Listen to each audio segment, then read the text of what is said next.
Hello. তো আম মাখার video share করছি তোমাদের সঙ্গে। আর এই আম নিয়ে ছোটোবেলায় অনেক গল্প ছিল।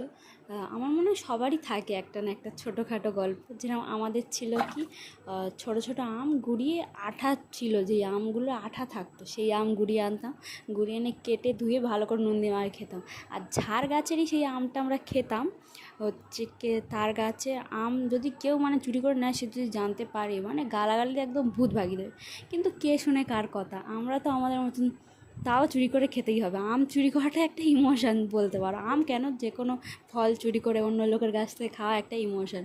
তো আমরা ওরামই খেতাম, আর সবাই বলতো এত ছোট আম খাচ্ছিস, গালে ঘা হবে। তো কে শোনে কার কথা, গালে ঘা হবে যা হবে, আগে খেয়ে তো নি, তারপরে দেখা যাবে কি গালে ঘা হবে কি কোথায় ঘা হবে। তো এরকমই হতো। আর এই যে এখন আম মাখাটা দেখে মানে এখন ভয়েস ওভার দিচ্ছে, এখনও খেতে ইচ্ছা করছে।